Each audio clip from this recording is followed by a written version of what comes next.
जय हिंद दोस्त, एक बार फिर आपके अपने YouTube channel global research education में आपका स्वागत है। जी हाँ दोस्तों, आज का बहुत बड़ी अपडेट है। वैसे अभ्यर्थी जो बीएड डीएलएड तो कर चुके हैं, कोई भी सीटीटी या कोई भी स्टेट पास नहीं है, तो वैसे अभ्यर्थी के लिए बहुत बड़ी खुशखबरी है।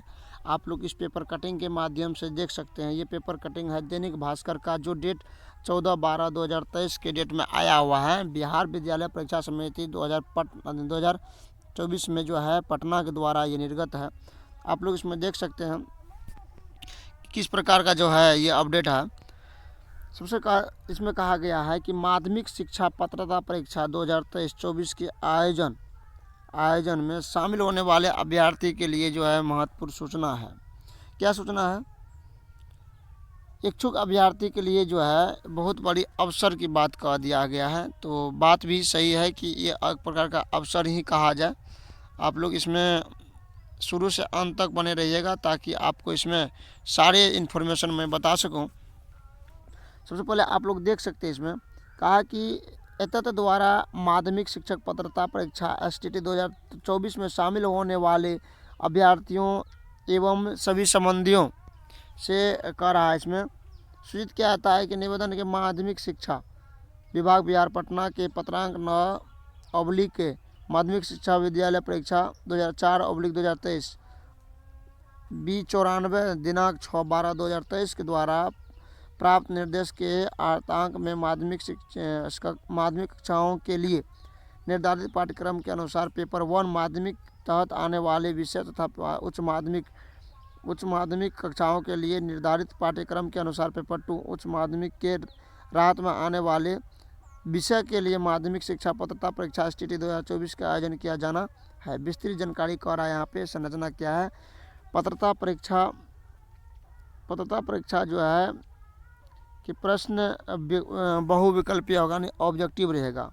ठीक, उसके बाद इसमें जो है प्रत्येक प्रश्न के लिए 1 अंक होगा, नेगेटिव मार्किंग नहीं होगी। परीक्षा के विषय माध्यमिक कक्षाओं के लिए निर्देश पाठ्यक्रम अनुसार माध्यमिक के तहत आने वाले विषय एवं माध्यमिक कक्षाओं के लिए पाठ्यक्रम के पेपर 2 उच्च माध्यमिक के तहत आने वाले विषय का होगा। ठीक, उसके बाद इसमें सबसे महत्वपूर्ण बात तो यह है कि इसका जो है विषय कोड दिया है। इसमें जो है विषय कोड दिया है कि समान विषय के लिए, और विषय कोड दिया हिंदी के लिए 101 होगा, उर्दू के लिए 102 होगा, बांग्ला के लिए 103 होगा, मैथिली के लिए 104 होगा, संस्कृत के लिए 105 होगा, अरबी के लिए 106 होगा, और फारसी के लिए 107 होगा, भोजपुरी के लिए 108 होगा, अंग्रेजी के लिए 109 होगा, गणित के लिए 110 होगा, विज्ञान के लिए 111 होगा, सामाजिक विज्ञान के लिए 112 होगा, और शारीरिक शिक्षा के लिए 113 होगा। इसमें आप देख सकते हैं कि क्या आहर्ता है। कम से कम जो है 50% अंक सहित किसी मान्यता प्राप्त विश्वविद्यालय से स्नातक अथवा स्नातकोत्तर में इसके समतुल्य जो भी हो उत्तीर्ण राष्ट्रीय अध्यापक शिक्षा परिषद से मान्यता प्राप्त शिक्षा से बीएड होना चाहिए। जी हाँ दोस्तों, अब उसके बाद इसी तरह का जो है आपको बार बार जो है नोटिफिकेशन में दिया गया है कि कौन कौन योग्यता होना चाहिए। ये पेपर 1 के लिए इन्फॉर्मेशन था, और पेपर 2 के लिए भी आप देख सकते हैं कि पेपर 2 के लिए क्या क्या है। विषय कोड वही है, हिंदी के लिए 201, उर्दू के लिए 202, अंग्रेजी के लिए 203, संस्कृत 204, बांग्ला 205, मैथिली 206, मगही के लिए 207, अरबी के लिए 208, फारसी के लिए 209, भोजपुरी 210, पाली के लिए 211, प्राकृतिक 212, और गणित के लिए 213, भौतिक के लिए 214, भौतिक विज्ञान के लिए 214, रासायनिक विज्ञान 215, जंतु विज्ञान के 216, इतिहास के लिए 217, भूगोल के लिए 218, राजनीतिक शास्त्र के लिए 219, समाज शास्त्र के लिए 220, अर्थशास्त्र के लिए 221, दर्शन शास्त्र के 222, और मनोविज्ञान के 223, गृह विज्ञान के 224, और वनस्पति विज्ञान के लिए 229, वाणिज्य के लिए 225, और कंप्यूटर साइंस के लिए 226। इतना जो है आपको विषयवार कोड दिया है। उसके बाद इसमें भी कह रहा है कि सेम बात है, लेकिन इसमें आपको पीजी होना आवश्यक है। जो विषय से आप टीचर बनना चाहते हो उसमें पीजी होना अति आवश्यक है। हम पूरे इन्फॉर्मेशन आपको देने जा रहे हैं कि आपको इसमें से 150 का अंक का जो एग्ज़ाम होगी, जिसमें 100 आपके सब्जेक्ट का रहेगा, और बाद बाकी जो 50 अंक रहेंगे वो शिक्षण कला से प्रस्तुत रहेंगे। तो शिक्षण कला जो स्टेट या सीईटी में पहले पढ़ चुके हैं, ये जनरल होगा, कॉमन होगा, लेकिन बाद बाकी ये सब्जेक्ट वाइज होगा।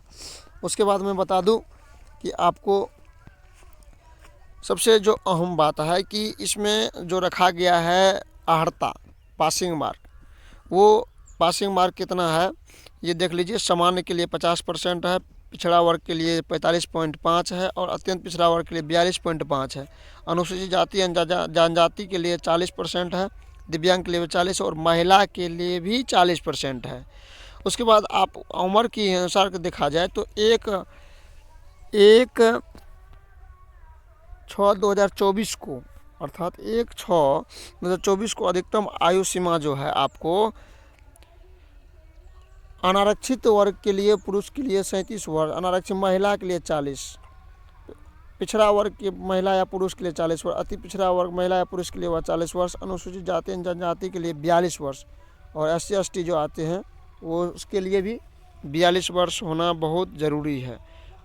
उतना कम से कम होना ज़रूरी है, उससे ज़्यादा रहेगा तो फिर आपको इसमें भरने नहीं दिया जाएगा फॉर्म। साथ ही आप देख सकते हैं कि जो शुल्क है सामान्य समान वर्ग EWS और आर्थिक यानी BC EBC अत्यंत पिछड़ा सबको आपको जो है पेपर 1 के लिए जो है आपको 960 रुपया देंगे और दोनों पेपर भरने वाले को 1440 रुपया।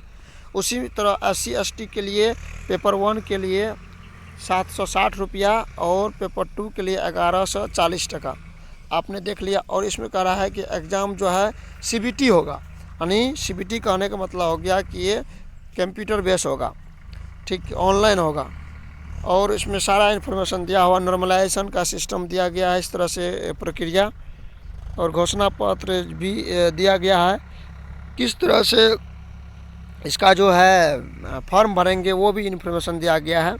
सबसे पहले आपको मैं बता दूं कि प्रमाण पत्रों को अपलोड करना कैसे है ये दिखा गया है और कौन कौन सी करना है कि मैट्रिक का जो है प्रमाण पत्र एवं जन्म तिथि के लिए, इंटर का भी प्रमाण पत्र यानी अंक पत्र, स्नातक का होना चाहिए अंक पत्र और स्नातकोत्तर का अंक पत्र प्रमाण पत्र, B.Ed का प्रमाण पत्र एवं अंक पत्र, अन्य शैक्षिक योजना हो तो दे सकते हैं, सक्षम प्राधिकार द्वारा निर्गत आवासीय प्रमाण पत्र, अनुसूचित जाति जनजाति उम्मीदवारों को प्राधिकार द्वारा निर्गत मतलब जिसको कहते हैं NCL कह सकते हैं या जाति प्रमाण पत्र, ठीक। और फिर इस तरह का जो है आप दे सकते हैं। और इसमें तो बहुत सारा इन्फॉर्मेशन अगर यदि मैं आपको साझा करूँ तो बहुत बड़ा